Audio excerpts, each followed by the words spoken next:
will be our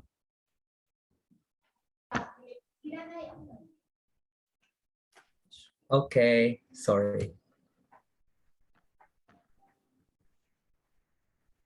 Good evening, everyone.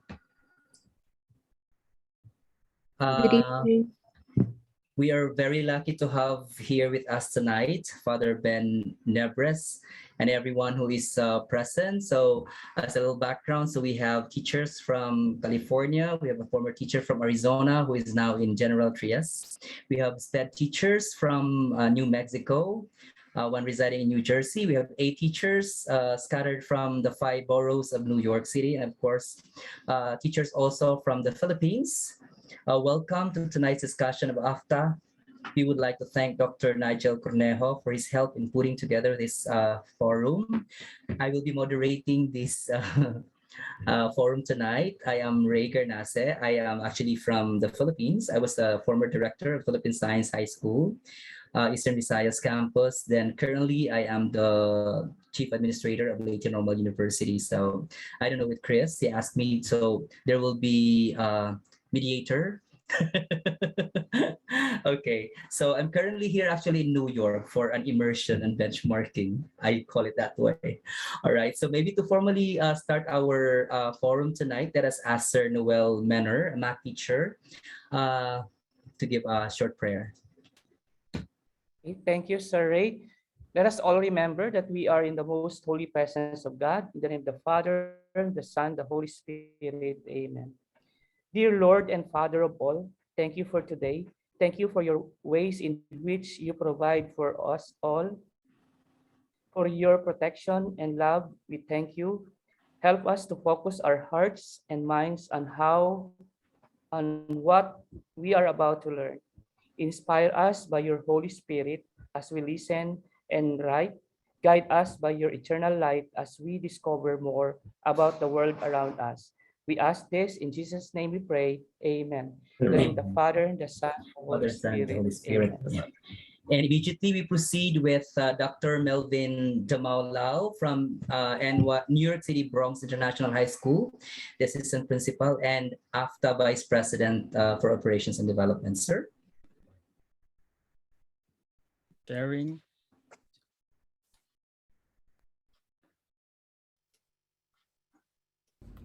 To our professor, Dr. Nigel Cornejo, to our highly distinguished guest, Father Bienvenido Nebres, who is a national scientist, to AFTA's immediate past president, Mr. Marcelo Ainot, to my fellow officer who is also in this class, Ms. Gisette Tixon, to Mr. Chris Felipe Peñas, who has been very instrumental in making this endeavor a reality, to my dear classmates, a pleasant evening or morning to us all. It is my honor to welcome everyone present in this event as part of AFTA Talks. Our president, Ms. Rena Pedaria, asked me to do the welcome address, for she cannot be with us today. When I learned that our guest speaker is none other than Father Ben Nebres, who happened to be the president of Ateneo de Manila University during my time there as a master's student in 2003 and 2004, I simply couldn't turn her down. This is a once-in-a-lifetime opportunity to hear and interact with one of the brightest Filipino minds to ever walk this earth. I would like to thank Ms. Rena Pedaria for allowing us, the class of Dr. Nigel Cornejo, to host this segment of AFTA Talks. Today's topic will be focused on reshaping the educational landscape of the Philippines, particularly around STEM learning. Our hope is that we all gain a better understanding around this essential topic or issue. So as not to keep us all waiting, welcome everyone. Mabuhay tayong lahat. All right. Thank you so much, sir, for welcoming everyone. Indeed, it's very heartwarming welcome to every one of us. So I'd like also to thank Sir Chris for inviting me here. So maybe his kick-off point was when he asked me about how I was connected with Hilary Dayan Andales. Have you heard the name? the Breakthrough Junior Challenge winner in 2017. So actually, I was in NASA, California for the awarding ceremony because I was a director of the school when she received the award for the Breakthrough Junior Challenge, amounting to $400,000 of scholarship. Now, she is actually a third-year college BS Physics in MIT, and Sir Chris and I are planning to go and have an interview as part of AFTA as well. All right. So that's the little background why I'm part of the session today, because I have been so involved also with STEM learning, being a teacher of Bisay for 11 years and a director for 6 years. All right. So at this juncture, I'd like to ask Sir Christian Peñas, the science teacher of International High School of Lafayette, for the introduction of our resource person. Sir? Thank you so much, Dr. Ray, and really thank you for your time and being here with us. I am very much honored to present, of course, a very transformative science and math educator. Our speaker for today is a very distinguished leader, the longest running president of the Ateneo de Manila University, revered by the community because he's involved in a lot of task forces in the Department of Education. Of course, Father Ben is a man who has never rested on his laurels, even after being awarded as our national scientist in 2011 by our late President Benigno Aquino III. And even though he grew up in times when math and science was not valued as much, he persevered to develop STEM education and innovation in the Philippines. With all this, he still finds time and push on to stay passionate with his work and doing service to our community and continuously give back, especially to the poor, with different programs all over the Philippines, especially with working with Gawad Kalinga for helping the poor kids of our nation. To talk about and discuss to us reshaping Philippine educational landscape with focus on STEM learning, I am honored to present our speaker for today, Father Bienvenido Nebres. Thank you so much. Thank you very much, Chris, and thank you to Melvin, thank you to Rena, and Ray, to all of you. Thank you to the whole of AFTA. Let me just say, I'll show a brief PowerPoint that will explain some of the things that I saw in the questions that you have, but that will be only about 10 or 15 minutes. And then we'll have a Q&A. Let me just say that there's a context that I wanted also to describe to you. We are very aware of the many challenges that face Philippine education, especially public education. And I've been working with many individuals about it.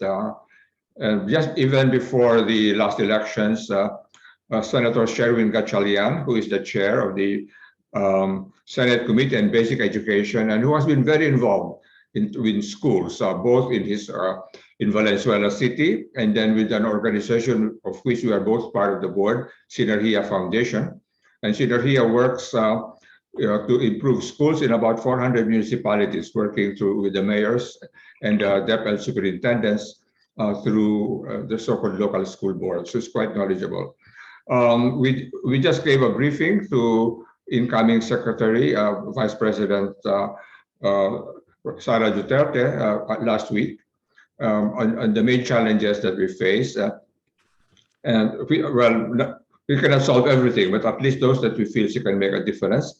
And we expect to, I'd like to say that she listened very carefully. And so we look forward to working with her team to improve education. So let me just show a brief PowerPoint. I'll maybe answer some of the immediate questions that you have, and then go on from there. Okay.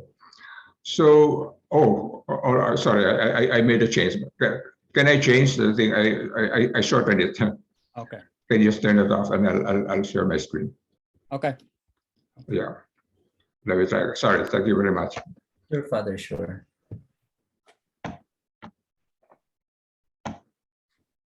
Oh, I cannot.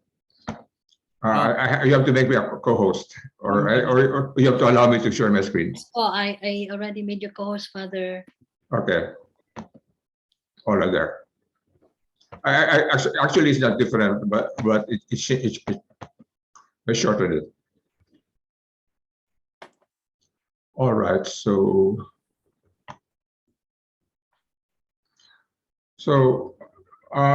first, there were questions that were asked about how we do in teams and PISA, and we did very poorly in both.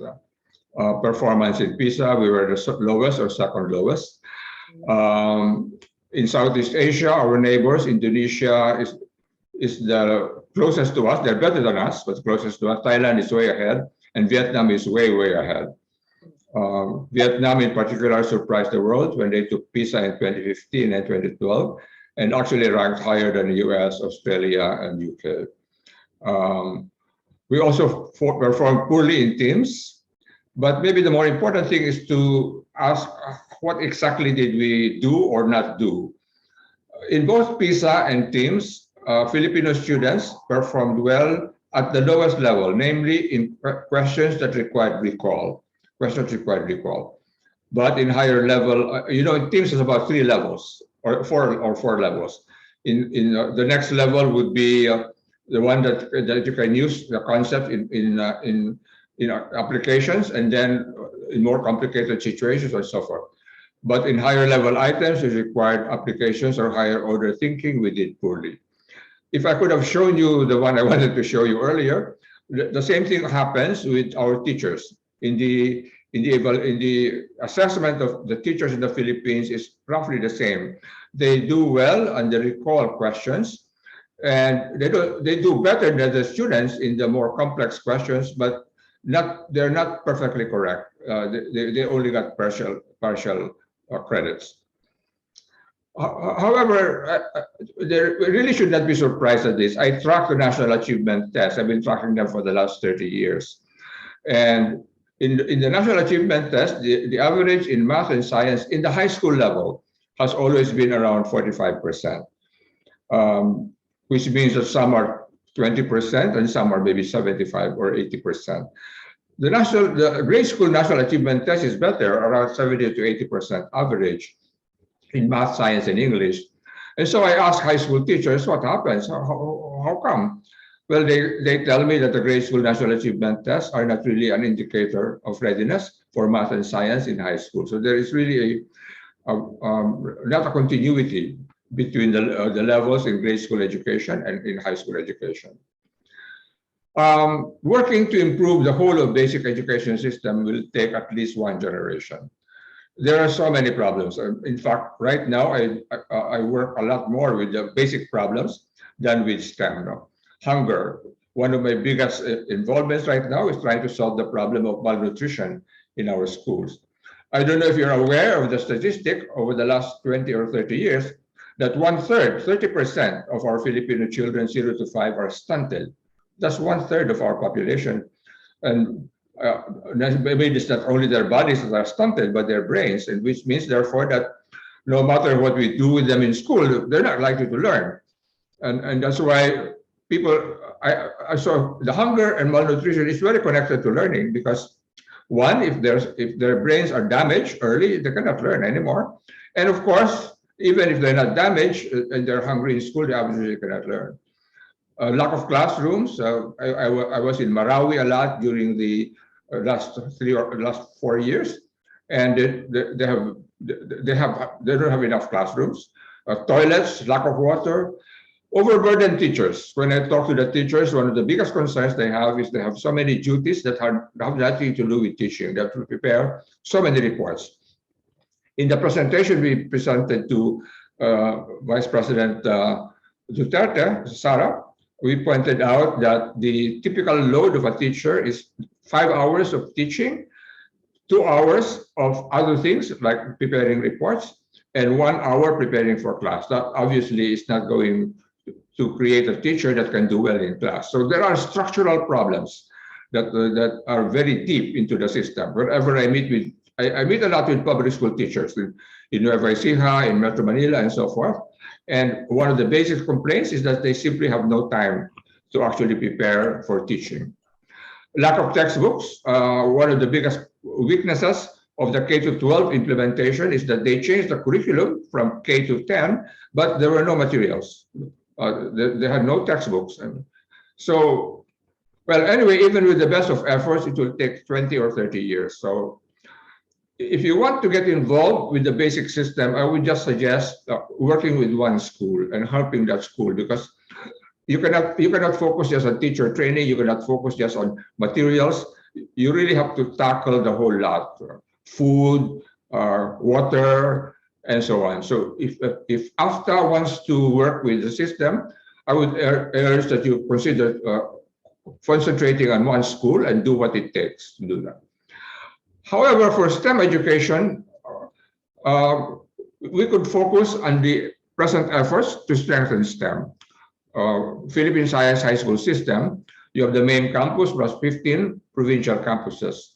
The main campus is quite well endowed, but the provincial campuses are not as well endowed, and they could use help. And then there are 59. I can send you the data, or you can check it out. Science High School, like in Metro Manila, you have Valenzuela Science, you have Quezon City Science, you have Marikina Science, and so on.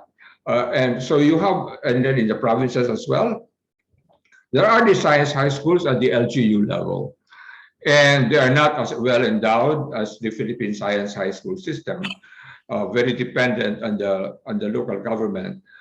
But because they are focused on science and math, you can work with them, and we usually get very good students also from them, from the Ateneo. So we could I would suggest that you concentrate on them. So there were, sorry. So what can you do? Well, if you want to do research, one of the things you could do research on is to look at the Philippine Science High School system and the local government science high schools, and find out how many of them actually pursue science, math, and engineering courses. What can be done to ensure more to do so and to continue to the PhD. I was quite surprised when I looked at the Wikipedia article on Philippine Science High School, the main campus. And they had a list of notable alumni, and not one of them is a scientist. They're mainly celebrities that they put in there. So maybe PSI should rethink that and project research scientists among their outstanding alumni, not simply not simply celebrities. And because if we want to attract students, you have to show to them that doing science and engineering is recognized nationally. Young people need support. You might even consider adopting some of these students and nurturing them through the years. Young people, no matter how talented they are, they have questions about career. Their parents will push them to take up law, medicine, or business, other careers than science. So even if they went to PSI and others, there's no assurance that they will go into science and engineering in the future. And the teachers and the principals need a lot of support. Really, I work a lot with the schools, and there's not enough materials. For example, we talk a lot about the fact that our Filipino children cannot read. They have no reading materials. Very few public schools have a library. They don't have much to read except their textbook, if they have one at all. They need help with experiments and equipment, books and journals, and just plain encouragement. You cannot do this in the large. You have to work patiently school by school. So really, I would not urge you to try to tackle many schools. Choose one or two schools and work with them. For science and math in particular, one of the things that the Ateneo Math Department and I, especially Dr. Queen Ali Chua, who many of you may know, we're very concerned about developing a problem-solving culture in grade school and high school mathematics. We have been doing an Ateneo Math Olympiad for the last 25 years in the Ateneo de Manila, where we train our grade school and high school students to do reasonably difficult problems, and we have competitions for them. And then we have math problem-solving sessions with public school students in a few places. And now more and more in the graduate programs we have for math education, we institute a course in problem solving. I just taught one course last semester with Dr. Quinn. I was quite happy, but the teachers did very well, and I hope that they will do that in the future. Why is that important? Because in general, in the Philippines, in the teaching of mathematics, we only do exercises. Otherwise, we show certain things, and then we do exercises, which where more or less you know what to do, just maybe more complicated. But we don't really give problems where you have no idea how to begin or to proceed, and where you have to experiment or to get your hands dirty. And so I also find that in general, math education people in the Philippines and teachers, for some reason or other, we emphasize that mathematics is about understanding concepts. I keep just hearing that you have to understand the concept. Well, you do, but more important is to be able to solve problems. And to solve the problems, of course, you must understand the concepts, but the point is to solve the problems. And so I think this explains why our students in PISA and TIMSS will do well in items that need recall. You can recall concepts. You cannot recall a solution to a problem unless you have seen it before. But they cannot do well in terms of items that require higher order thinking. And well, this is difficult, but we try to help our teachers overcome the fear of doing problems which they do not know at first how to do. So Ateneo and FEU are people who are trying to do that in Metro Manila, and we're also cooperating with schools in the provinces to do this. So just last November to May, the Ateneo Math Department conducted 15 Saturdays problem-solving sessions over Zoom for 3 hours with grade 9 and 10 students in Marikina and in Manila and Quezon City public schools. 32 students and 4 teachers. We covered recreational problems, Singapore math model method, algebra, geometry, counting techniques, probability. We are trying to expand this, and this was in Quezon City. And in Manila, Dr. Flor Francisco, who is now with FEU, did it with grade 5 and grade 6 students, covered geometry, especially geometry and the Singapore model method. Many people talk about our performance in PISA, but I don't think they've ever tried to do the problems in PISA. So I've offered to send this to the senators, send this to the people in DepEd and so forth, and suggest that you actually try. There are released items. I presume you have tried them yourselves. You will see that the level of thinking demanded is quite high. It requires a fairly high level of thinking and complexity. I personally think that part of the problem is language. The level of language proficiency demanded by PISA is high, and we use English where the proficiency of most students in the Philippines is poor, at least to be able to think in English. I'll tell you, for example, even my PhD mathematics students, when we begin to do difficult problems, they shift to Filipino. They are not really, English is not the language in which they think when they're doing something difficult. They're more comfortable with Filipino or Cebuano.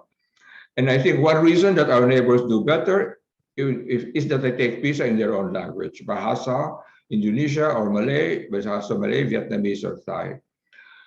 So our pupils need to have a language in which they can think.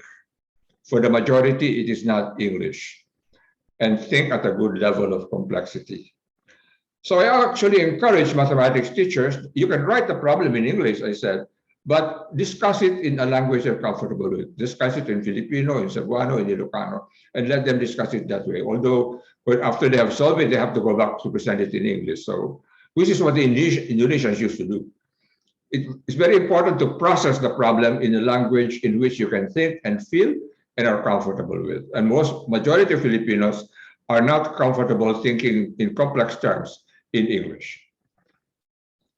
We also have a special problem with the K-12 reform, that they introduce a spiral method for both math and science. So for example, for science, there's earth science, biology, chemistry, and physics. But in the spiral method, they take 1/4 earth science, 1/4 biology, 1/4 chemistry, and so on, and then cycle again. I personally think that is not going to lead to mastery. I can send you a PowerPoint presentation or of Dr. Chris Bernardo explaining why this doesn't work. And then the curriculum is very congested, and so there's a need to decongest the curriculum, especially in senior high school. And we are suggesting really that they should give more freedom to different schools and divisions to decongest, to establish the priorities themselves. Because not all schools are the same, not all divisions are the same, and not to have one single way of choosing the priorities. And my final point, we have to face the problem of language. I already cited to you that even for many, even in the university level, they still will think in a language they're comfortable with. They might write the problem in English, but they will discuss it and process it in Filipino or Cebuano or what else. And because I'm very concerned about the problem of poverty, many of our children, especially in rural areas, reach at most grade 6. My statistic is that about 20% or 30% drop out by grade 4, and almost 40% drop out by grade 6. I'm very concerned for this part of our population. They cannot possibly learn English well enough at that time so that they can learn math and science well. So because they don't know English well enough, they don't learn math and science as well. It's best to use Filipino because there's not enough materials in the mother tongues. So let me end with that, and then I'll go to the questions that you had, and maybe somebody might process it and organize the questions in the way you wish, and I'll try to reply to them. Thank you so much, Father. Actually, Father, you're very close to me because 3 of my kids are in Ateneo, and 2 of them are graduates of Philippine Science High School system. So thank you. You're very close to me. Thank you. Ateneo is close to my heart also. When you spoke about what went through with our scholars, I can attest to you that the Philippine Science High School system is doing its best really to align the courses of our scholars related to science and technology. Thank you. And again, we've been producing also young scientists all over the world. In fact, last week I was in Delaware. One of our students, Dr. Helen Cativo Bitansor, is a scientist who's working in DuPont. Thank you.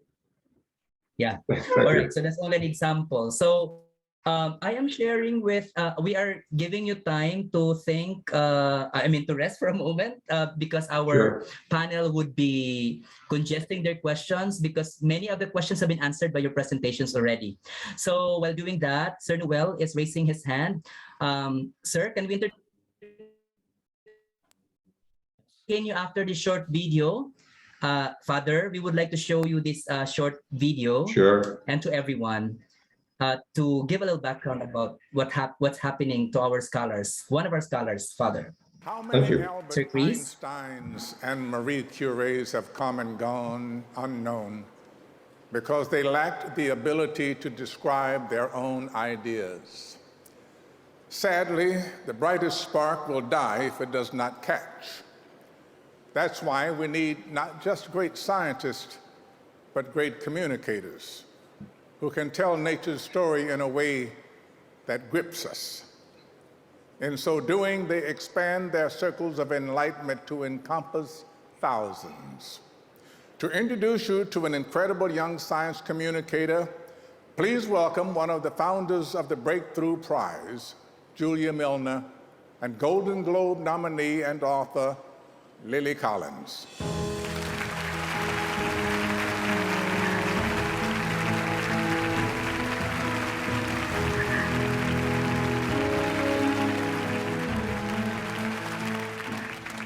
In my advocacy for anti-bullying and self-empowerment causes, I have found that the biggest gift a child can be given is the opportunity to communicate.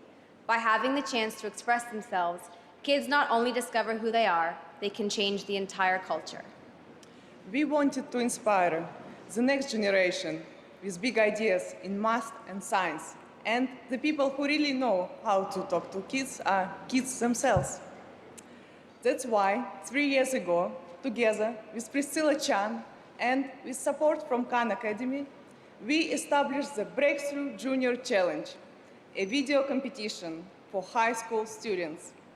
The winner this year is a remarkable science communicator.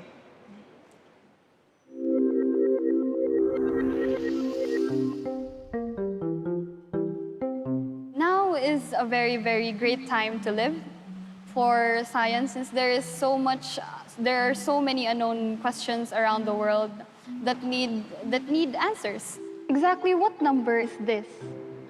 She says it's 6. She says it's 9. So who's right? In my video, one of the recurring themes is how I apply physics to real life. It makes people relate to the concepts on a much deeper level.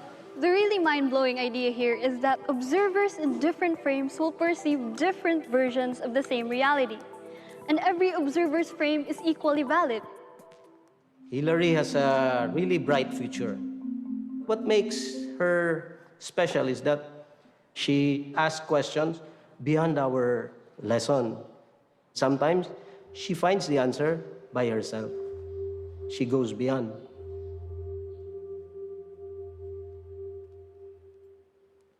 I was 14 at the time, in 8th grade. We were really, really surprised when just suddenly the water came crashing down on our windows. Everything broke. We had to rush to the attic. The Pacific Ocean just crashed inside our house, and it filled the entire house within about 3 minutes or so. After the typhoon, everything was gone. So we have to start from scratch. That was tough, having no school facilities at all. It's a great honor for me to have a lab provided for the school. I get to help people tangibly through this lab, and it feels especially great since it aligns with one of my biggest advocacies to extend science education to others. Once we come to understand physics, we would start to get deeper and deeper into understanding the universe. That's one of the skills that I think would make a better society. People who can think deeper than what it is at face value. Thank you.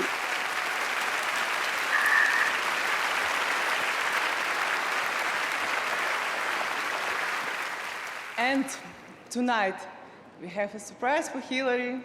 He just arrived to celebrate her achievement. Ladies and gentlemen, please welcome the director of Philippine Science High School, Reynaldo Garcia.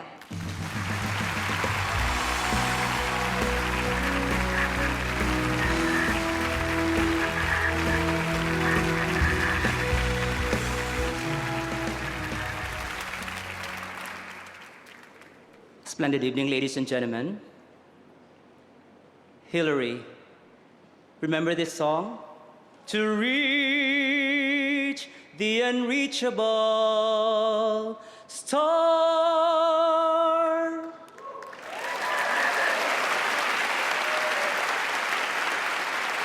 Truly, you have imbibed in you the vision of the school, a passion for excellence, pursuit of truth, and service to the nation.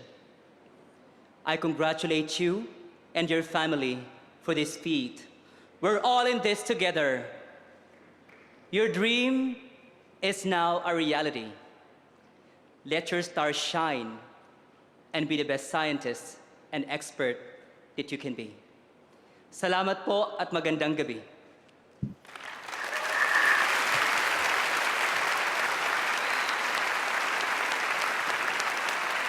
For her short film, Relativity and the Equivalence of Reference Frames, The winner of the 2017 Breakthrough Junior Challenge is Hillary Andales.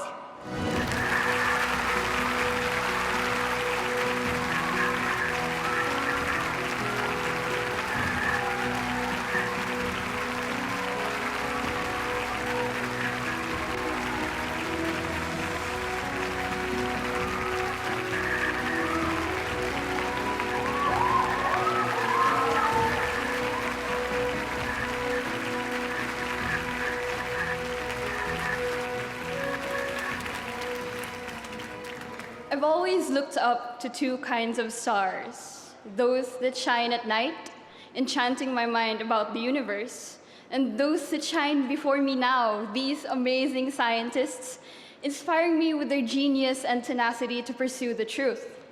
I'm grateful that this award has allowed me to become a rising star with even bigger dreams. May this inspire more young people, especially my dear Filipinos, to look up and become scientists themselves, the stars that we all should look up to. Thank you to all those who supported me throughout this journey. Maraming salamat po.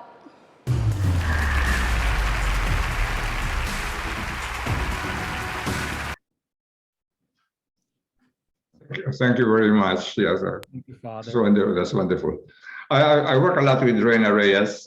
She was my student, very brilliant girl, and now we see each other regularly, and I'm glad that she's helping now in many ways in the Philippines. All right. Thank you so much, Father. So actually, at the moment, she is a full scholar in MIT. And there are many of our graduates also are pursuing bachelor's degree or graduate degrees abroad. And they're coming back as Balik scientists. In fact, our campus has hosted Balik scientists, no, who are now scientists also in other countries. All right, so thank you so much, everyone. So I hope that inspired you that there is something greater that we can see about the Filipinos, no? All right, so I guess, who was raising his hand earlier, sir? I'm pretty sure that you already have sized up which questions you're going to raise because some of them have been answered already. Noel was asking. Sir Noel, Yeah. are you there? All right, Yeah. would you like to say something Yes, before we I am. proceed with our Q&A? Yes, sir. Do you hear me, sir? Because I was kicked out a while ago. Yes, sir, we can hear you. Okay. Good morning, Father Bienvenido Nebres. I'm an incoming teacher of one of your schools. You're one of the members of the Board of Trustees, St. Edward's School here in Cavite. Okay. Father, actually, some of the questions assigned to me were discussed by you already, but there's one striking thing that you mentioned about the use of language, mother tongue or native language. Yeah, I believe that should be because I taught in LaSalle Green Hills before, and even if the students were English speaking, I still use Filipino as a way of teaching math, and they understand better. Even here in the United States, when I was there 5 years, there were words that I used in which because my students are mostly Hispanics, and I used Spanish words in explaining mathematical terms. There are some that I know. So, and it lightened up the mood of the students when I use Spanish because it is familiar with them. The reason why I am asking this, it's because recently our current newly inaugurated president, he proclaimed that he wanted that the medium of instruction in all areas, specifically math, science, and English, would be English. So first question is, what would be your reaction to that?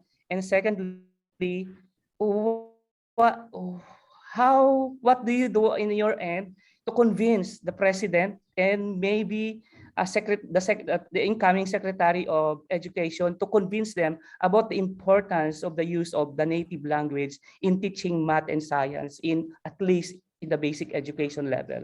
Yun lang po, Father. Thank you so much, Sir Noel. Yes, Father? Well, I don't think it's simply the president. At the moment, the default thinking of Filipinos is really to use English. So you're not going to change that soon. However, I presented the presentation to VP Sara. I did say that please think of the Filipinos, two things. Please think of the Filipino students, almost half of them, who never go past grade 6. English, if you just insist on English, they will never learn anything. They will not learn enough English, and they will not learn the math and science taught to them in English because they never learned English. So in other words, don't impose a language policy that only that makes sense only for those less than half who go on to finish high school and go to college. Please think of the almost half that never go past grade school. So that's I presented to YPV Sarah, and I'll post that with her. So you have to think that's one. But I also would say that even for those who go to, I'll tell you, I've been teaching PhD students in mathematics for many, many years. And I'll tell you, when I give a problem, because to do a PhD in math, you have to solve difficult problems and original problems. When I would give a problem, I noticed this, when I would give a problem in class and we discuss that, we would talk about them, maybe they might read it in English, within 5 minutes, they have shifted to Filipino, or in one case, they were mostly from Visayas, they shifted to Cebuano. Why? Because very few Filipinos can think and feel in English. You can think maybe in English, but doing serious math or science involves not just it's not just cognitive. It involves the feeling level. You have to be able to feel, as my Japanese friend said, you have to be able to jump up and down when you solve it. You have to be able to pound on the wall when you cannot do it. No? It involves you emotionally, and that's why you find that. And that's why the compromise I'm trying is to really tell teachers, okay, the language policy is English, and the books are in English. So write the problem in English, and they have to give their solutions in English.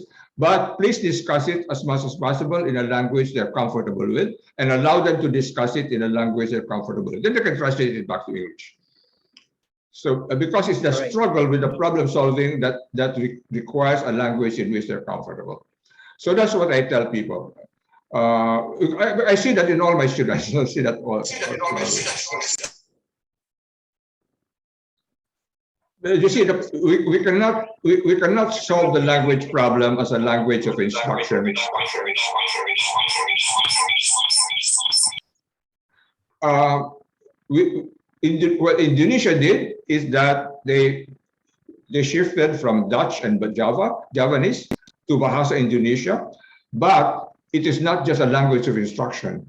It's the language of the country. The newspapers, the law courts, the businesses are all in Bahasa Indonesia. I don't think we're prepared to do that. So at the moment, I have to post what I think is possible. Thank you so much, Father. So we are happy that you're here and you're directly connected with our Secretary of the Department of Education. And I'm pretty sure that there will be changes about that. So we have a lot of literatures to prove that really the basic language of a country is best not to improve the academic performance of the students. So on a personal level, Father, and all the participants here, my wife and I are language teachers actually, but English teachers. We did not use English to our children from birth until they reach grade 1. So they only acquired the language when they went already to school. And we saw how important it is to nurture the first language among our children. And so when they went to school, they just learned the language by themselves. And we saw also how they did well. In fact, yes, they passed in PSI because of the preparation that we have, because we know in psychology that it's important to strengthen the basic language of the child. All right, so thank you so much. May I just say something? Because you must understand that when you speak in English, many of the words and phrases you use are not from life, they are from books. They are from books. Right. But if they are from books, they do not engage you emotionally. And because the phrases, the sentences you have are not in an actual experience that you went through. It's simply something in a book. And that's why there's a risk that what you say in English is simply in your head. It does not involve your whole person. And doing anything difficult, like doing difficult mathematics or physics, involves the whole person. Right, Father. So I think we're already doing well in our first step about the MTBMLE, Mother Tongue-Based Multilingual Education, where we are offering the vernacular grades 1 to 3, and we only introduce English for science and math in grade 4, grade 3 or grade 4, Father. Is that great? Well, there are many serious problems with the mother tongue policy, because in many places the teacher has a class with 4 mother tongues. No, Yes, sir. And then, except in the major languages, there are no materials to read. Right. So I think that in principle, the mother tongue thing is great, but in practice, it really is actually creating a problem. All right. So that is something to look into, no? So can we have Ma'am Olive? You might have additional question relative to that because your focus also would be language acquisition, ma'am. Good evening, everyone here in the United States. Good evening, Father, and Good good evening. morning to everyone in the Philippines too. Father, I'm Olive Abarquez. I graduated from the University of San Carlos for my bachelor's degree, as well as I took master's there. And but I finished my special ed at the CTU, or Cebu Technological University, before coming over. And what I would put my question first into context, Father, and then I'll ask the question. So I'm a mother. I chose to teach my children here the English language as the first language because I know that they were going to school here.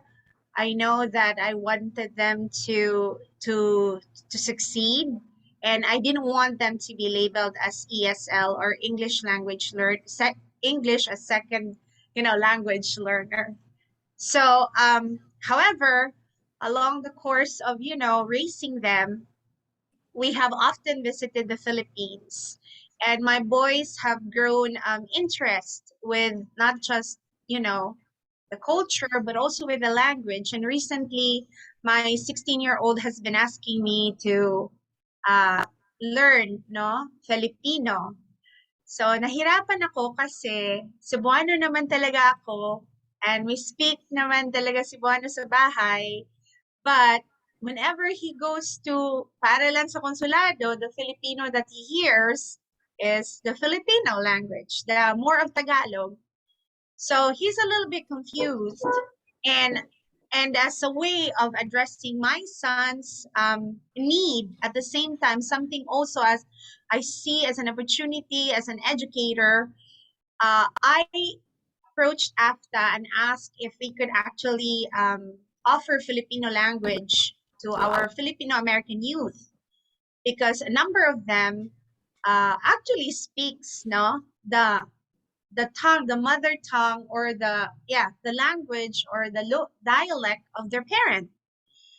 But whenever they converge at Paralan sa Consulado, everyone has to make adjustments because it's in Filipino and Tagalog. And so I approached AFTA and asked if we could offer Filipino language, not just as a course during Paralan sa Consulado in the summer, but really across the months and across the years. And I did get a very good reply, Father, from our organization, that our organization is not in a position to give certification to Filipino American youth students who want to learn the language. So we took it a little bit further, and even before I was told that, I was already informed by family friends here whose children chose to study in the Philippines. There's a number of them who went to Ateneo, and there's a number of them who are in Santo Tomas, and we were informed, and I don't know if this is correct, Father. You may confirm it tonight if so.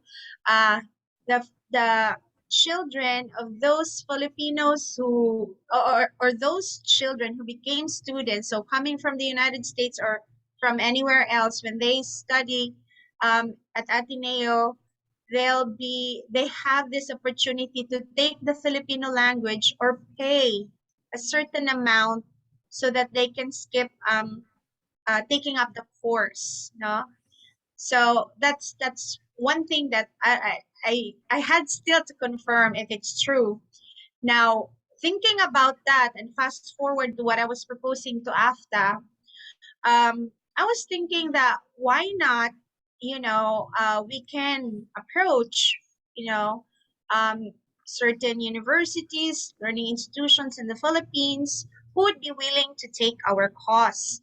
Our course is not just a matter of learning the language, no, and for the Filipino youth, but if you really think about it, if there's an institution in the Philippines who will offer Filipino language for uh, the youth starting from when they're in elementary, and I imagine it going to the high school, they can either use that Filipino language to forward their applications here in the university here or wherever they would apply, or choose to go to the Philippines and does not have to skip the Filipino course, Father. They can take the Filipino course kasi certified na sila na marunong silang magsalita, magbasa, and hopefully magsulat ng Filipino.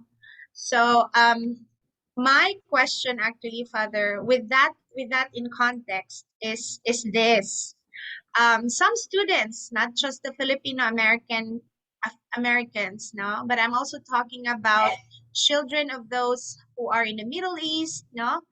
Some students who are living abroad would like to earn a certificate of Filipino language proficiency.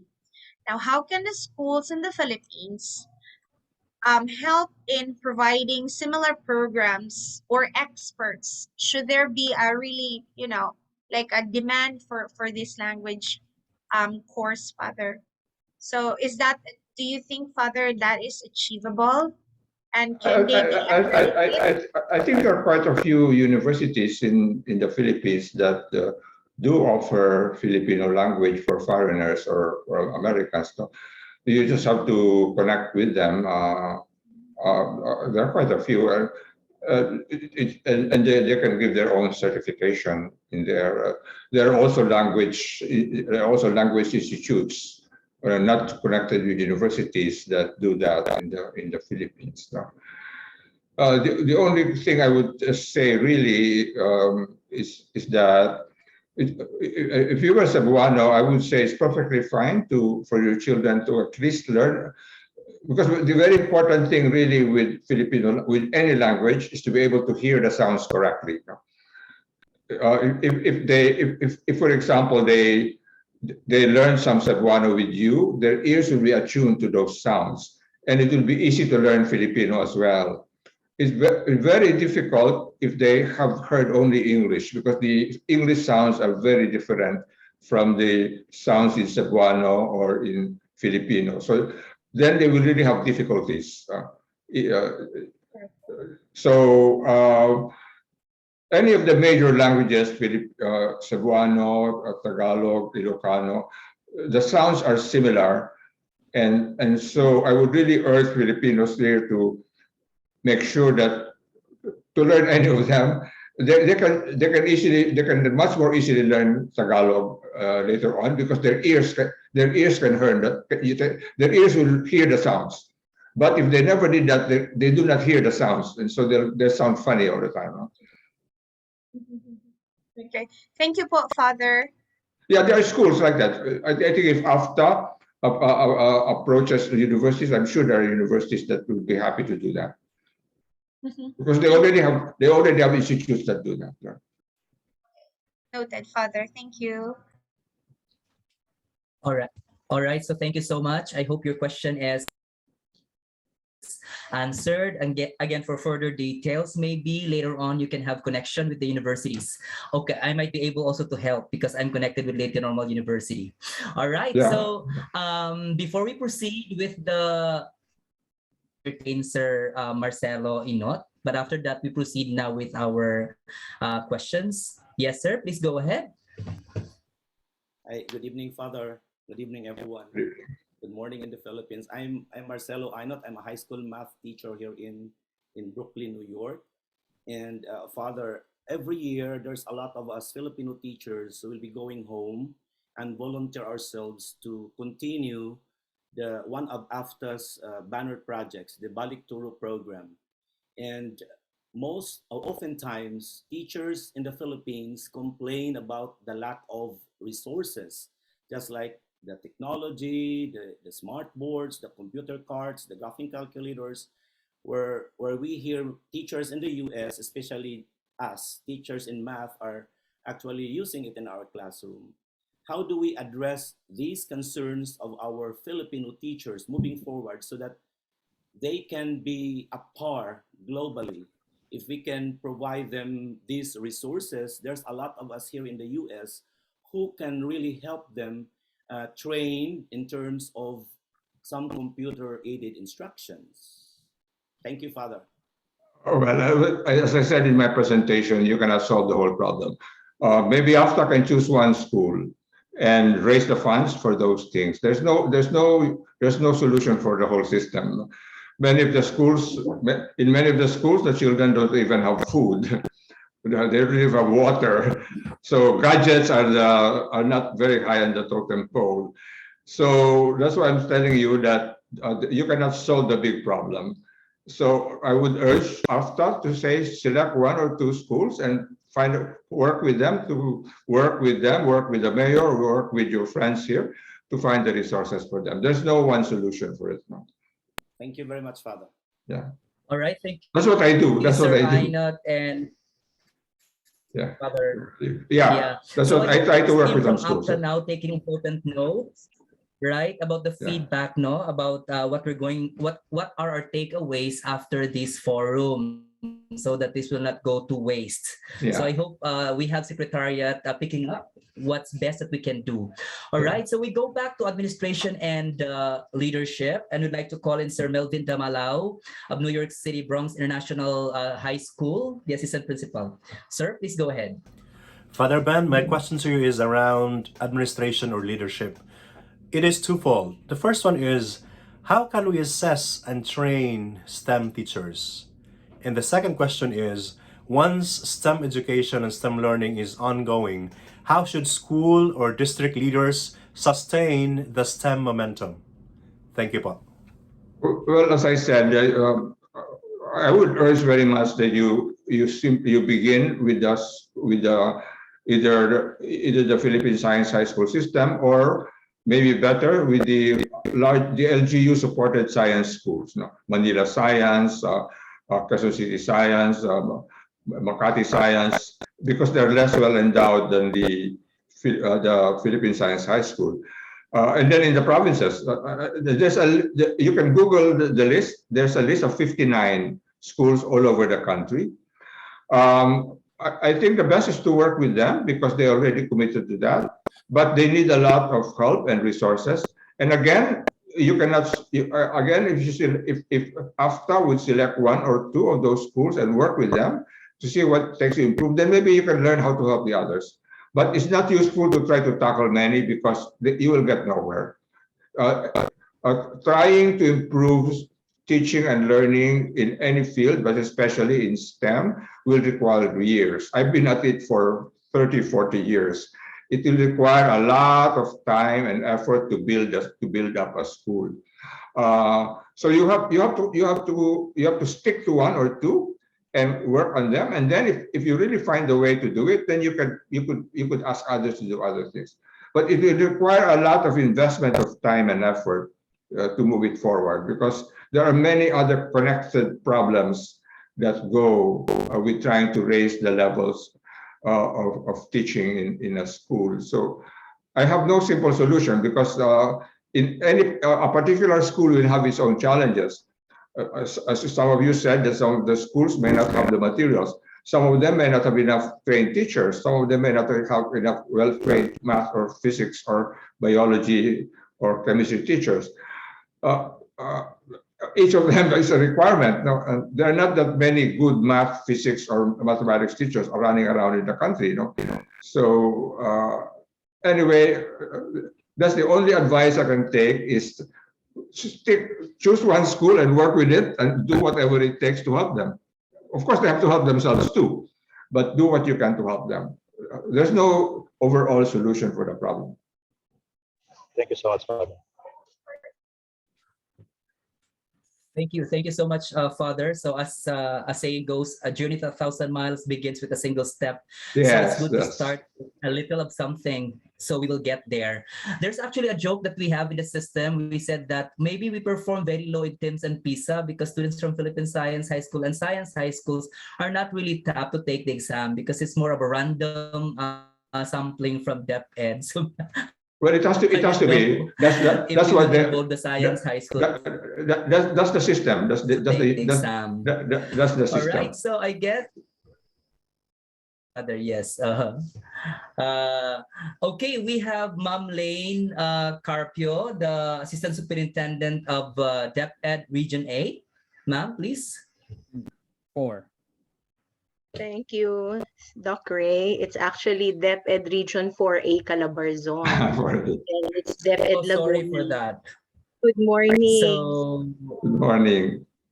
Good morning, Father Nebres. And let me express my deep gratitude for you for all the initiatives that you are doing to help our public school learners, even in a series of little ways to uplift their numerical and process skills. I'm also very hopeful and thankful that you've already had initial dialogues with our incoming DepEd Secretary, VP Sara Duterte Carpio, hoping to decongest the K-12 curriculum. And as you mentioned, help our Filipino learners in solving math problems in Filipino. No, I cannot agree with you more on this because I'm an advocate of MTB MLE. And I also want to impress that I completely agree with you on some of the problems that you mentioned earlier, being that these are also the feedback of our teachers here in Laguna and even in the whole of Calabarzon. The overburdened loads, which we are trying to resolve by putting in more AO2s. Yes, I'm happy to see that. Yeah. To handle the reports and paperworks, the lack of resources despite the getting the huge chunk of the budget by DepEd, and the congested curriculum. Yes. Super, I agree with you on that. And the problem with spiral progression, because we have a set of learners who are very, the attention and the memory span is very short. My question, Father, is that as early as 2011, survey said that there was an increase of 148% in migration of our science and technology professionals to first world countries like the US and Canada and so on. Now, given the limited capacity of our country to absorb these gems of S&T professionals, to compensate them, how do you propose that we resolve the brain drain in our country? Because it has a huge effect on our, for example, the PISA and the TIMSS standing. The best teachers are migrating elsewhere. Well, again, part of it is improving, of course, compensation and the environment. There are efforts to that degree.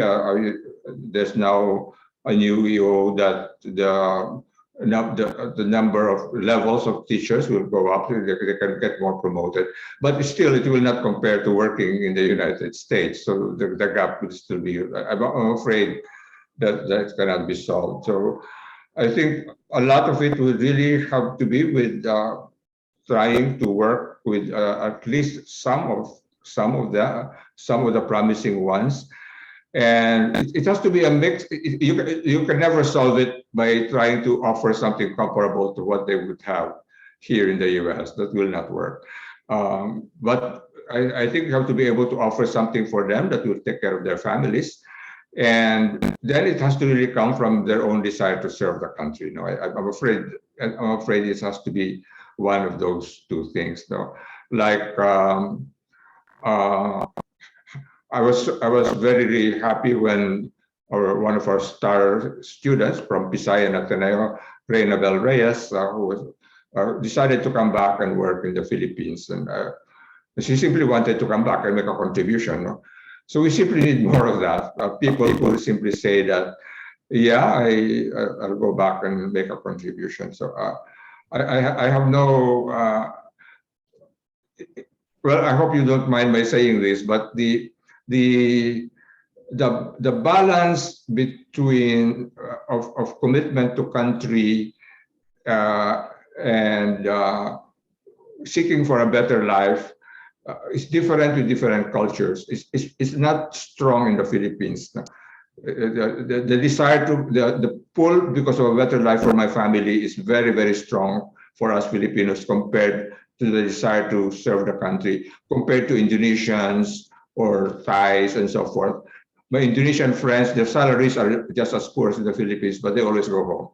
There is a very strong attachment to country. Unfortunately, I'm not blaming anybody. Unfortunately, that is not so true with us, and so we really have to find a way to persuade more to look at the balance uh, and think of the contribution that they can make if they come back or they stay. Part of it is keeping in touch with them. I think you have to keep in touch with them even when they're abroad, and hopefully you will not win all the time. But in my own track record, it's not perfect, but I did eventually. Some of the people I kept in touch with eventually came back to serve. There's no easy system. Father? Yeah. Thank you, Father. Thank you, ma'am. So for me, in my experience in Pisay, it's only about 10 to 15% who migrate abroad to teach. That means we still have a lot of experts in the Philippines, I suppose.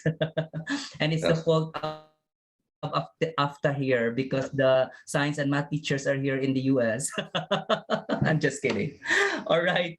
So it's time to go home to our country. Okay, so we proceed now with socio-emotional learning. Can we have Ma'am Mylene Tuvilla, New York City science teacher? Good evening, Father, and good evening to all of my classmates here, and also to all the AFTA officers. I actually migrated in the year 2003, and I now work as a science teacher for the last 19 years here in New York City Department of Education as a science teacher. So, Father, the slides are really enlightening. It's been a while that I'm out of the country. And the video that was showed earlier was also really inspiring by Sir Ray and the rest who organized this class with Dr. Cornejo. First and foremost, we are at the forefront of excellence here in STEM education, I should say, in this country. There's a lot of resources that are available, and AFTA is also trying to impart that contribution through Balikturo. The only thing that we were concerned lately was the onset of the global health crisis. And there were a lot of interventions that were made in terms of how science is taught here. So my question is about social emotional learning and how it impacts STEM education in the Philippines and how it could be addressed, how it could further improve science, technology, engineering, and math instruction there in the country. So here in New York City, for example, we have recently developed a DESA system, which actually incorporates all student data and their health status together with their social, emotional learning capacities from scale 1 to scale 5, how they're able to adapt to changes in their social environment as we move away from the global health crisis. So I was just wondering if social emotional learning was incorporated in STEM education and STEM instruction in the Philippines, and if there is, are they readily available to provide support? How are they effective overall in terms of supporting students in their STEM education? I think the only area where there's a systematic effort is really to look at students that are at risk, are outliers. But overall, social, emotional for STEM in general, I don't think we have that. But let me just say this, the US is not a good comparison point for us. In fact, I think that's one of the biggest weaknesses of Philippine educational policy. We keep looking to the US, but you have resources which are totally impossible for us. And so I've been trying to tell my education class, instead of visiting Australia or Singapore or the US, why don't you visit Vietnam? Vietnam does better in teams than the US, and they are a poor country. They must be doing something right. So I think one of the biggest weaknesses, one of the biggest problems we have in the educational policy in the Philippines is we are comparing to a culture and a society like the US, which is simply a different world from where we are. We should really look at our neighbors, Thailand, even Indonesia, but certainly Vietnam, because Vietnam is still very poor, but they do very, very well. As I said, they did better in PISA than the US, UK, and Australia. It's a question of culture and values, and we can learn a lot from them. I've written a lot about it. I can send them to you. So that's all I can say, because, for example, in terms of what you call the socio-emotional part of learning, one of the differences is they simply have a culture that the whole family supports the learning of the child. No? The whole family is involved, and the whole family pushes the children to do well and gives complete support for them. We're trying to do that, and that maybe is the main thing we're trying to do in the Philippines through an organization I work with, Synergia Foundation. We're trying to get we're trying to get the whole municipality and trying to get the parents and the community involved in the teaching and learning of the children. That really is the main thing I think that we are trying to do in the Philippines, is getting the community. So, for example, during the pandemic, I was in a Zoom meeting with several of them, and you can see an organization of parents supporting the teachers, taking care of a lot of the jobs the teachers would have to do. If there is a single parent, they would take care of tutoring the child because the parent has to work. So for me, that is the most important thing that we're trying to encourage, is to really get the whole community on board to support the teaching and learning of the children. So we get the barangay tanods to make sure the children, there are no children walking around who should be in school. And so anyway, that's the main thing that we do. And also that's the main thing we are able to do. We cannot provide the kind of more sophisticated support that you have. But we can try to get, we're trying to, in this organization, Synergia Foundation, we're trying to get the community to take responsibility for the teaching and learning of the children, provide support for the teachers and for the families and the children. That's the best we can do. In terms of follow-up question, Father, if you don't mind, and if may time pa tayo. Follow-up question, did you cite any cultural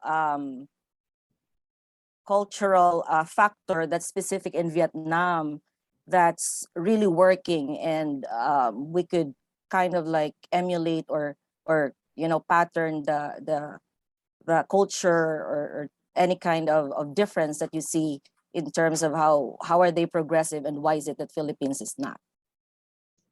Oh yes, I've written about it. It's really the whole Confucian culture. First of all, attitude towards learning mathematics. They point out that in all the cultures, Japan, Korea, China, when you ask a parent or a teacher in the US or in the Philippines what makes a child do well in mathematics, the frequent answer is talent, magaling siya. But in the Confucian countries, Vietnam, China, they'll say it's effort. It's effort. And so if a child is not doing well, in Singapore, for example, some schools will actually look for an older brother or sister to help them, and they provide the materials. They simply have to work harder. And they also their curricula are more focused. They don't have too many topics. They have fewer, but they go fewer learning competencies, but very deep. That's true for China, Japan, Korea, and Vietnam. We tend to have lots and lots of scattered things and not enough depth. So, and anyway, I think what you find is that the culture of Vietnam is really has the whole community working together to learn. And it's a very literate culture. They read a lot, and they publish a lot. We don't have enough books for the children. We don't have enough books for our children to read. So it's a whole system. It's a whole system, and that's why anyway, I wish we should learn from them. Thank you, Father. So thank you so much, Ma'am Mylene and Father. Thank you, Sir Garnesi. All right. So anyway, you already have an answer to that question actually in our group chat when you say that it takes a village to educate the child, and so parenting should start with at home, because as you said, Ma'am Olive, you said like I really believe that parenting is nation building. So with that, we continue to help each other, no, in little ways that we can do. By the way, there is one teacher from up. I'm sorry, you disappeared. Sir, we lost you. Ano si Sir. Yeah, I think signal me, Dr. Ray. But I guess Father, if I may, sorry, I know our facilitator did not give me this opportunity, but I would just like to piggyback on what you have said, Father, that indeed we need the family to be involved. And I wish I could speak my mind freely, Father, but I really believe like in what you said, that we cannot just give that responsibility to the families. I think it should be coming, the encouragement should be coming from the government, wherein I even thought, Father, no, na if, for example, my friend Father, she works until 6 to 7 because she has to, no? So what happens with the kids is that they go home. But what if the business, no, institution where she works actually provides for after school for her children? Good, Father, because the kids can go to her business or her workplace, and the kids will be tutored by whoever the company hires, and then they will be there safe, and the parent is there working, and both the children and the parent, they both succeed in their goals. So that was just something that I thought of, Father, because to also just ask the parents to really take care of the children without giving them the arm to actually do it, it's really kind of hard. I'm a parent myself, and I don't really stay after school. I go home right away, because to me, what is it to succeed in my career if my children does not succeed in their own education? So I give up, working with my colleagues after school. I don't stay. I go home and I take care of my children, because in my mind, I always say that me parenting my own children is actually helping, build the nation. Yun lang po, Father. Thank you. That's why I said what we do is the Synergia Foundation, which I work with, works with 400 municipalities. We work with the local government, the mayor, the vice mayor, the officials, and we try to get the whole community involved in the schools, including the barangay captain and the barangay officials.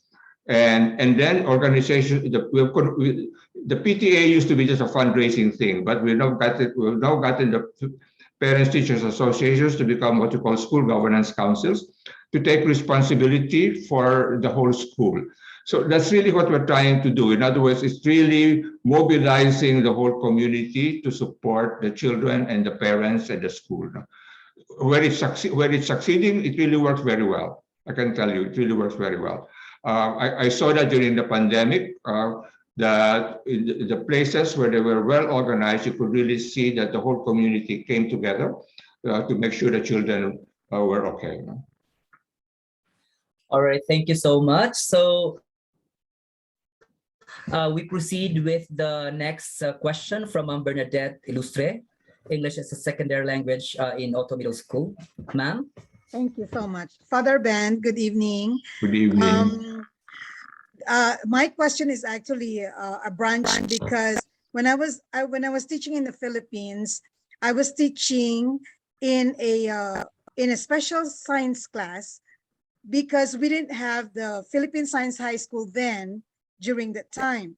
So we were catering to kids who are with science and math inclination. They have advanced classes. This was during 1995 to 2000. And they were easily burnt out because all their subjects are college level subjects. So the principal, who was really a very visionary principal, she incorporated arts classes to balance it up. When I say arts classes, these are not the normal PE, music, and art that we usually do. You can actually get elective like theater arts, visual arts, ballet, contemporary dance to balance it up. And our kids really loved it. So at that time, there was School for the Arts Laguna, the only school for the arts in the whole Philippines. So my principal asked me if we could actually make a curriculum within a school, aside from the school for special science class. I co-founded the School for the Arts, which was later on copied by, or not really copied, encouraged by the DEX, and all regions right now, they have the School for the Arts. But I was talking to some of my friends who are in that program that they said that they are not funded anymore. It depends with the region if they are going to support that program. So my question is, how supportive are our academic leaders in making arts accessible and available to students in the public schools? Do they still support them? Do they give scholarships if you want to have classical ballet, for example, or if you want to study visual arts especially in the high school? Are you also supportive, Father? Do you think it is an integral part in our pedagogy? Well, at the moment, I do not know of a system to handle that. And the question is, I would wish, but quite frankly, as I said, I do not know of any of the. There are some places that could afford that. The cities in Metro Manila could probably afford that, but for the whole Philippine system, not. So I really am not. I do not know. I would certainly think it's a wonderful thing if that can be offered. But it's just simply an area that I do not know much. I know about that at the college level that's being done, but on the high school level, I'm sorry, I have no. I'll be speaking up at the top of my head. I have no experience of seeing that, but. Maybe you might want to propose it to for example, the school divisions that have money, or LGUs, Makati, Valenzuela, Quezon City, or maybe Quezon City has so many poor schools. That may have the funds to do something like that. So perhaps AFTA could push for. Again, more arts programs at the high school level. But at the moment, I am not aware of any initiative. There may be, but I am not aware of any initiative in that area. Thank you, Father. Ma'am? Yes. And Father? Actually, there are existing special program for the arts in the national high schools, because my third daughter is a graduate of special program for the arts in Leyte National High School. So they cover 5 components actually, and they're scholars of the governments. They're not paying anything, and I see also that it's a very strong program. They give a lot of support also for this special program for the arts, because DepEd has launched the Festival of Talents, the FOT. So they do that every year, and they tap all these potentials across all fields of arts. So I see that we have a strong program in art in the Philippines, but not all schools. Yeah. Usually the major schools in the cities or in a few municipalities, if they're sponsored by the local government units also. Yeah. Yes. All right. So Doc thank Ray, you. Doc Ray, Yes, we are ma'am. actually the pioneer of the School for the School for the Arts outside Laguna. So we were the one who initiated it first. We were the first school, and then the DEX followed suit, and they implemented it in 1997. Each one for Right. each region. Yes. Thank you. Thank you very much for that. And I guess it's a strong program. It's a strong program. All right. So we move on to Ma'am Rosalina Codinera, New York City math teacher on alternative learning. Ma'am? Hi, good morning and good evening. Good evening, Father Ben. Thank you. And Father Ben, just a little introduction. I am one of the teachers of Sister Jo Nebres in my St. sister. Joseph's, Mandaue. So please Okay. give my regards. And I one will. time I met Sister Jo coincidentally in American Museum of Natural History, I think in 2006 or 7 when she happened to visit here. Well, Thank anyway, you. yeah, I'm so grateful to have you. And my question, Father, is this.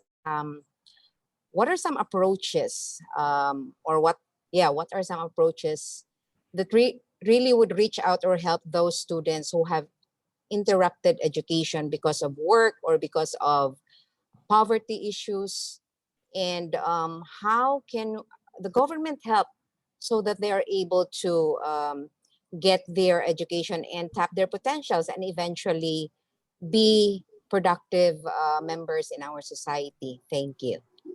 Well, there is a government program for high school equivalency, like Senator Manny Pacquiao took it, so that he was given a high school diploma. There's a high school equivalency program, and there are the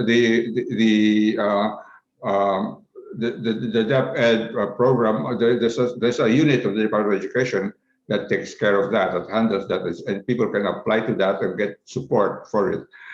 I may take this occasion that right now one of the programs led by former executive director of the Gawad Kaliga USA, Rose Cabrera, she's put together an organization called Click Me, where they're trying to partner to get Phil-Ams, Filipino Americans, Filipino Canadians, to be part of a mentoring program to help precisely the kind of students you talk about, so that they can get a high school equivalency. It will be online. They have put together a platform which is online. They've gotten support for gadgets like computers and so forth, and support for that. And what they're asking, if you're interested, I can connect you with them. And they're looking for Filipino Americans or Filipino Canadians to consider mentoring one of these students, basically. Oh, that's great. So because that's where I am teaching right now here in New York City, Father. It's an alternative high school which yes. gives HSC diploma. So my follow-up question, Father, is this. I know I've heard from our professor the different tracks for the K to 12. So if a student is in the senior year, they are already placed in a specific track that prepares them for college. So then how is this adapted to the HSE track if a student is trying to get the HSE diploma through this alternative way?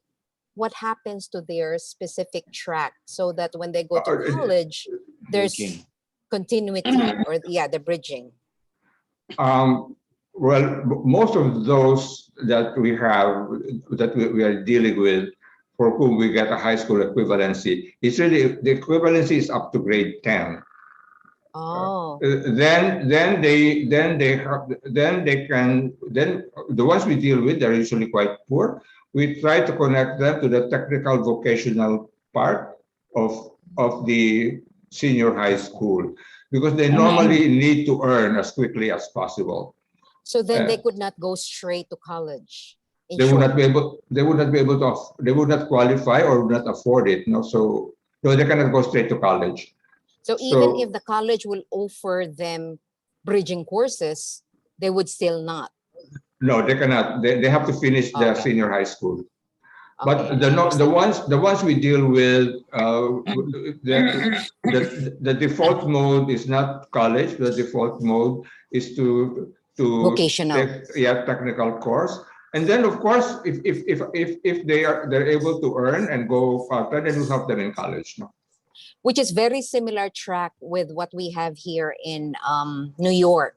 So our students will usually go to community colleges first to Yes. earn associate degree, and then from there they can continue to earn their bachelor's. It's something So like that. very Yes. parallel. Yes. I mean, very similar. We're trying to Good do to know. that. Thank you Yeah. so much, Father. And again, give my regards to Sister Joneb, my Yeah, we'll tell boss that. I'll tell that. before. Thank you, Okay, Lina. thanks. Thank you so much. Father would like to ask you how many questions you can entertain more. Well, we can go We to already 10. have We can go to 10:30. We have 15 more minutes. We can go to 10:30. 10:30. Okay, up to 10:30 only, right? Yes. All right. So can we call Ma'am Rena Pidaria, the president of AFTA, to say something, ma'am? Yes, thank you, Ray. And thank you very much, Father, for Thank you. giving us this opportunity to be with you. Thank you, Rena. This encounter with you has been really resonates with me. It hits me to the core. I graduated from the Cebu City National Science High School and took my degree in Bachelor of Science in Statistics at the University of the Philippines in Diliman under the Department of Science and Technology Scholarship Program. I was also one of those scholar graduates who joined the first batch of scholars with the DOST's anti-brain drain program in 1985. Okay. But because of circumstances in my life and my family, here I am. I chose to work here in New York City as a mathematics teacher. So our meetup today has been very priceless, and it is beyond measure. You have really enlightened us with a lot of information and encouragement, especially in how in aiding us moving forward with our projects and programs in AFTA. Actually, this year we have decided that our Balikturo program will simply focus on schools that are in most need of our assistance. Let me tell you that a few months ago, I had the opportunity to touch base with Labor Secretary Bello here in New York City. And one of the things that what we talked about was that he cited that it would be good for us to come up with a project to invite teachers to come back. So we're actually thinking about creating a sort of a Balik Guru program.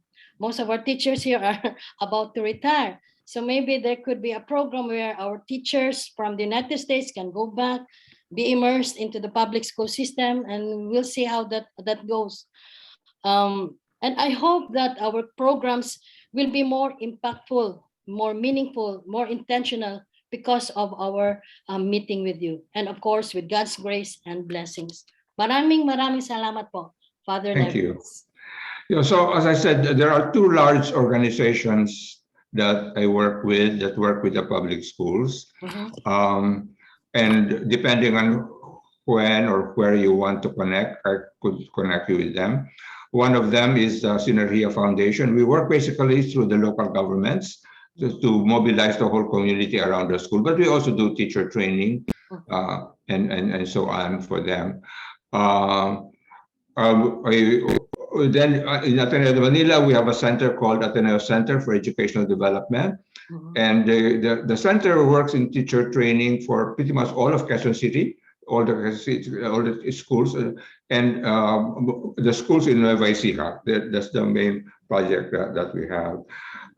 We have done a lot of work with them, and so we'd be happy to cooperate with you in those areas. So.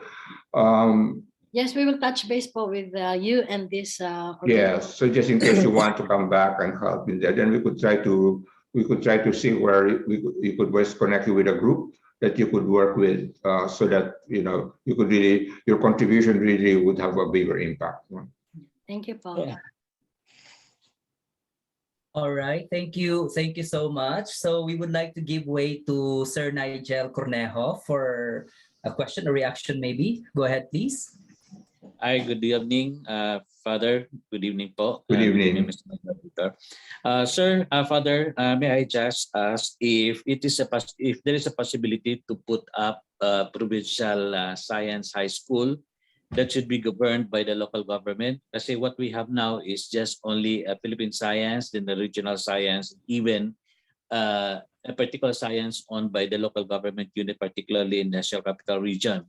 Now, since I am from Northern Samar and I have my consultation with the governor, because the governor of Northern Samar is planning to put up a community college, a provincial local government college owned by the local government, provincial government of Northern Samar. Now, is it possible, Father, to put up a provincial science high school, which is under the local government of the province of Northern Samar?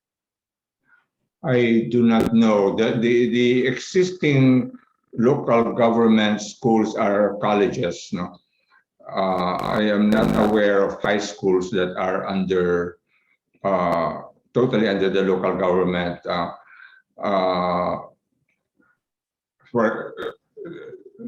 I do not know if that system exists, no, because pretty much the whole public school system is under the Department of Education, which is national. And, yes, it has not been devolved, unlike health or unlike the SWD, it has not been devolved to the local government. So I don't think it's legally possible, at least as far as I know. But there are already, Father, there are already local colleges. Oh yeah, college. There are colleges.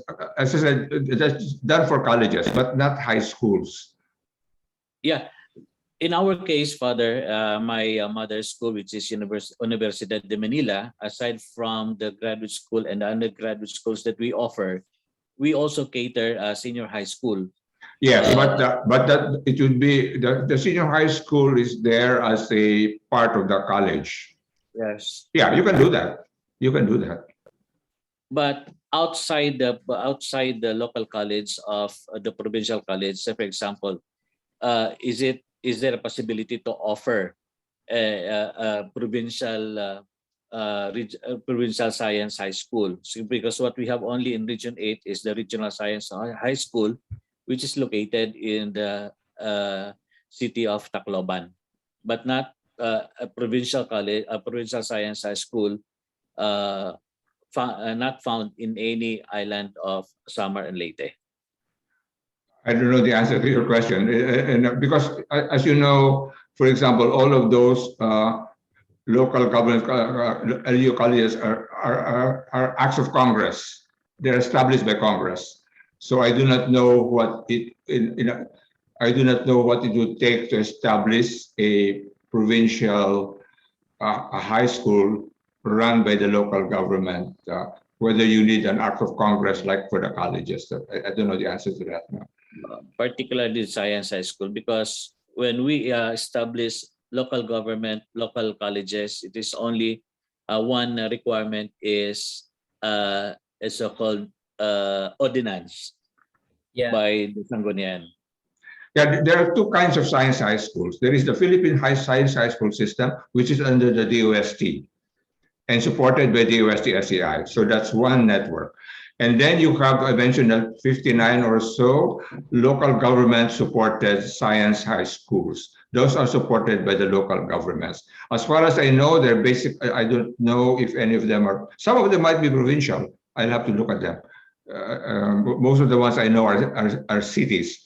But it's quite possible that some of them, I did not look at it carefully, they might actually be provincial, in which case that if I would urge you to just look at science high schools, and you might find some of them are provincial, then you could ask how they were established, and then Northern Samar could look into that. Thank you. All right. Yeah. Yes, thank you so much, Father. Thank you, sir. So in the interest of time, we will be entertaining two more questions. We would like to apologize that we cannot entertain the other questions because of time limitation. We will have part 2 Thank you. season for this. We have part 2 season for this. So can we have Sir Marlon Deloy, please?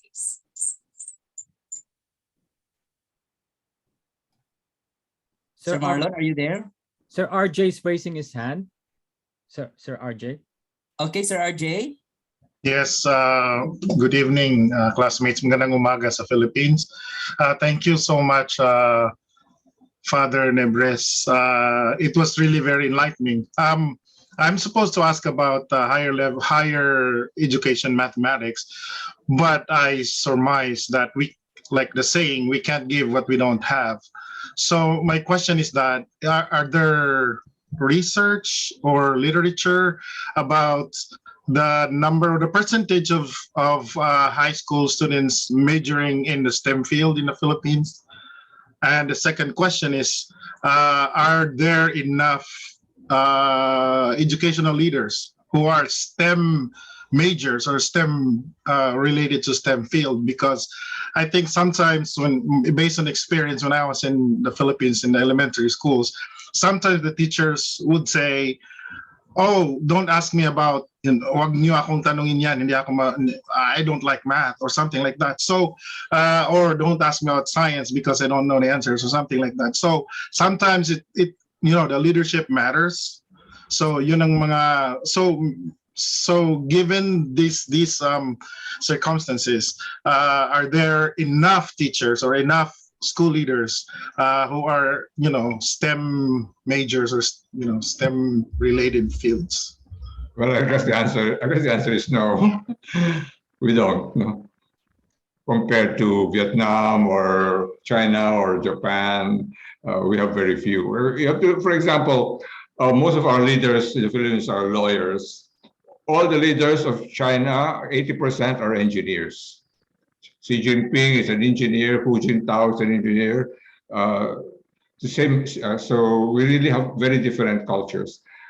Philippine society in general, the one that gets the most praise are lawyers. The bar exams always get front page things. So our culture has a very high regard for lawyers, I guess for doctors, a little less so for engineers, and not much. Scientists are a bit low on the totem pole. Yeah, so the answer is no. I'm sorry, we really don't, and we're trying to do something about it, but it will take many years to improve. No? Thank you, Father. Follow up lang po, sorry. In regards to the Philippine science school system, Father, is it a good strategy to specialize high school education, especially in the public schools? Like there's a science high school or math high school or STEM high school or culture or English high school, because I think this is where everything will be not so muddy, just like what we're doing now.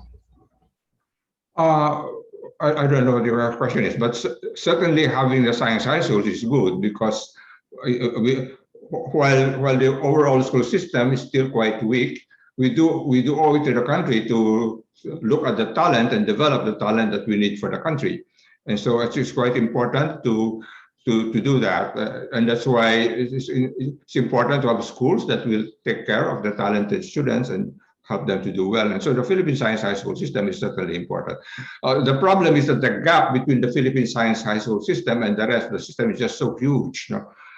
It should not be that huge. It should not be that big a difference. It's just very. First of all, they have better resources, they have better teachers, they have better things compared to the general run.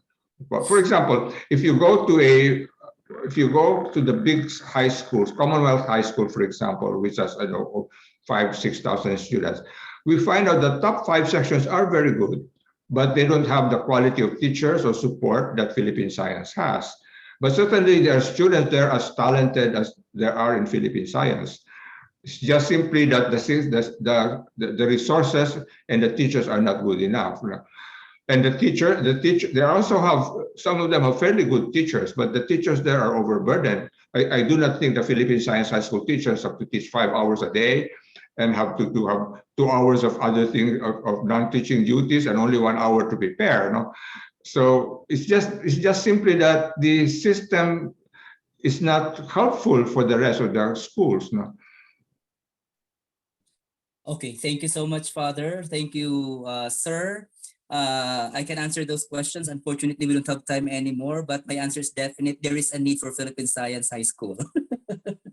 All right. So thank you so much, Father. Thank you also to AFTA and the class at National University under Dr. Nigel. To wrap up, to say something, I would like to call Sir Marcelo Ainot, the advisor of AFTA. Sir? Thank you, sir. I'm not an advisor of AFTA. I'm the immediate president of AFTA. But anyway, Father, thank you so much for the time that you spent to us tonight. In behalf of the Association of Film Teachers of America Incorporated and the class of Dr. Nigel Cornejo of National University Laguna, we would like to thank you for your time. But before you go, Father, can we ask for your address here in the US, or where can we send our token of appreciation so that we can support your program, your project, Kusina sa Kalinga? I think the best thing is you just get my email address from Rena. Okay. Yeah, that's just because I'm moving around, so just get my email address. Okay, so we will just reach you out and contact you through your email, Father. Yes, yes. Our group, as our way of expressing our gratitude to you, we will be sharing our blessing for your project, for your program. Thank you very much. Thank you very, very much. Father, that will be most appreciated. Thank All you. right. Thank you to all of you. Thank you for the time also, and I wish you all the best in your work. And if you want to do something in the Philippines, just contact me, and I'll do my best to be of help to you. Thank you so much, Father. You know all the questions raised. Can you imagine that from all across fields? All right, let's have a group picture, please. Thank you. Who is capturing? Sir Chris? Yes, ready and action. One more, please. Ready and say STEM. STEM. It's a STEAM. All right. Thank you so much. Thank you, everybody. All right. Thank you, Thank Father. you so much, Bye-bye. Father. It's been a fruitful day and night. God Thank bless you. everyone. God bless you all. Nice. God Thank you, bless. Father. Bye-bye. Thank you. Bye, everyone. Bye-bye. Maraming salamat sa lahat na nag-participate this night. Thank you. Thank you. Thanks to Sir Nigel for letting us do this. Thank you, Sir Nigel. Father Ben,